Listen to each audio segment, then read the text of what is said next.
आ गए हो, अब पिछला छोड़ दे, नहीं तो वहीं जाएगा फिर उल्लू के पट्टे। बोले स्वामी जी सुबह सुबह क्या बोल रहे हो? जब पिछले जन्म में कुत्ते थे ना, वो भौंकते रहते, काऊ काऊ करते रहते, तो बहुत ज्यादा झगड़ालू है ना, किसी को बोलना नहीं तो और झगड़ा हो जाएगा। जो पिछले जन्म में कुत्ता और कुतिया से आदमी की योनि में आए, एक दूसरे को काटते रहते, भोंकते रहते, एक दूसरे को घर में ही भोंकते रहते। जो पिछले जन्म में चींटी थे वो बहुत कंजूस होते हैं, बहुत कंजूस। मैंने मक्खी चूस के बारे में मुझे ज्ञान हुआ 25 साल पहले। मैंने कहा मक्खी चूस कौन होता? बोले दो आदमी बैठ के चाय पी रहे थे, एक ने मक्खी उठाई फेंक दी, बोले भाई चाय क्यों खराब की। दूसरे ने पहले मक्खी उठाई और उस पर एक छोटी सी मलाई और एक दो बूंद चाय लगी थी, पहले उसको चूसा और बाद में फेंका। मक्खी चूस, इसको कहते मक्खी चूस। माने चाय की भी एक बूंद मक्खी पर कैसे लगी रह सकती है? हम मक्खी को दबाया तब उसका माल मसाला भी अंदर गया। जो पिछले जन्म में चींटी से प्रमोशन तो होता है ना, कहते ना 84 लाख योनियों के बाद मनुष्य का जन्म मिला। तो पिछले जन्म की कहानियां सुना रहा हूं तुम्हारी। कुछ कहते बाबा जी पिछला जन्म बताओ, लो सबका ही बता देता हूं, सबकी पोल पट्टी खोल देता हूं। तो जो पिछले जन्म में बहुत कंजूस थे वो चींटी से आदमी बने। जो काम काम करते रहते हैं कौवे से बने। जो मीठा मीठा गाते हैं शायद वो कोई ये तुम्हारे लिए नहीं भैया, वो गंधर्व है। हाँ गंधर्व हो तुम, कोयल नहीं हो। हाँ चलो आगे आगे झुको।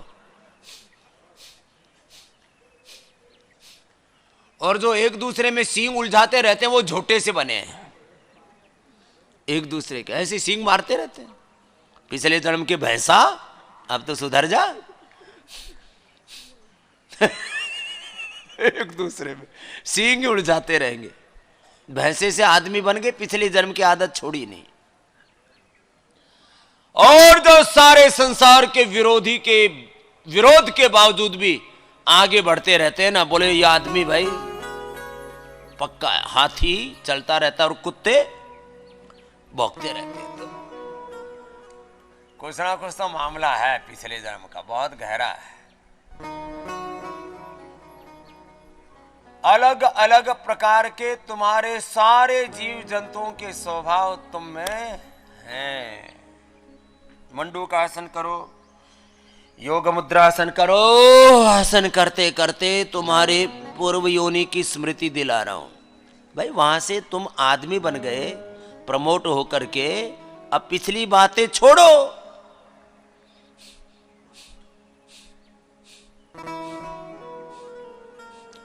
तो घर की रीति नीति क्या बताई? सबको प्यार से रहना है। क्या करना है? बोले सबको प्यार मोहब्बत से रहना है। प्रेम से रहते नहीं, पता नहीं क्या चक्कर है।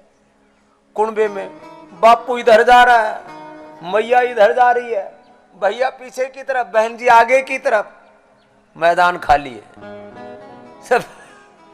सब चारों दिशाओं में। परिवार के 4 आदमी हैं तो एक दिशा में नहीं चलते। फिर कहते हैं जी सुखी नहीं। क्या करें स्वामी जी?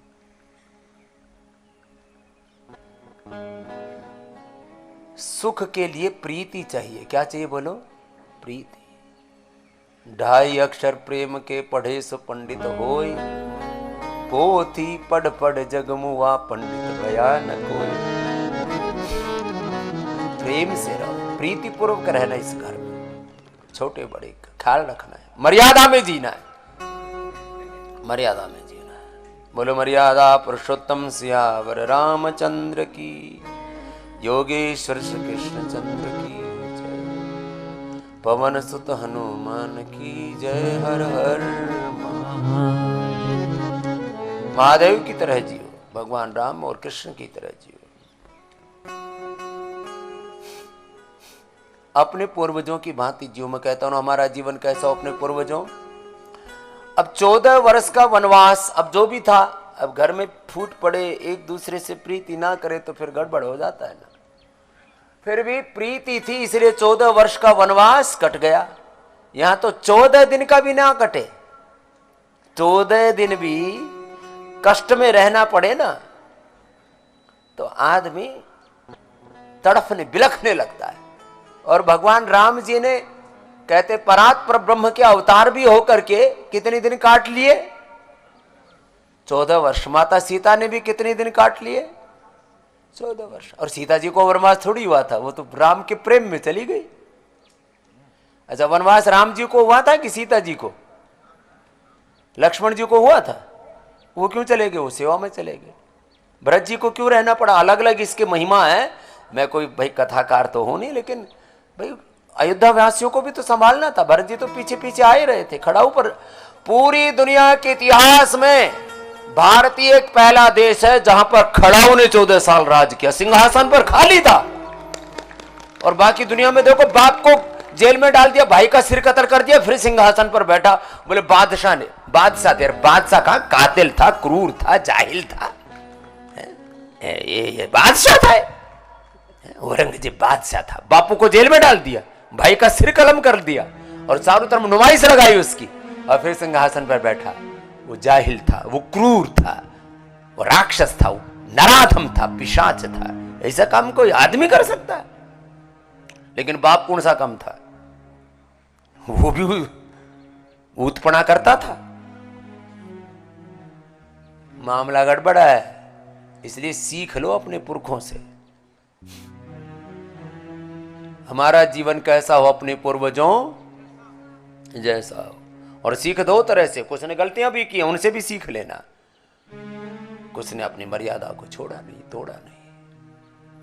भगवान राम से मर्यादा सीख लेना, भगवान कृष्ण से कर्म सीख लेना, भगवान शिव से शील समाधि प्रज्ञा में अलग अलग स्वरूप हैं शिव के। शिव तांडव भी है, उनमें शौर्य है, वीरता है, पराक्रम है। हाँ, चलो तुम्हें सुना है, शिव तांडव ही करवा दे तुम्हारे। चलो बैठो। हाँ, अब शिव को जीना सीख गए ना, तो फिर तुम्हारे जीवन में कोई कष्ट आएगा ही नहीं। तुम अपने धर्म को जीते ही कहां हो, भ्रम में जीते रहते हो। चलो बैठो सीधे, लंबे लंबे श्वास। कल तो दुर्गा की स्तुति की, अब शिव की स्तुति। शिव की स्तुति तो सब जगह होती है, शिव के बिना तो कुछ है ही नहीं। चलो लंबे लंबे श्वासों के साथ अपना अपना योगाभ्यास। मैंने कहा था सबको कि कम से कम 5 मिनट तुम्हारा लगातार।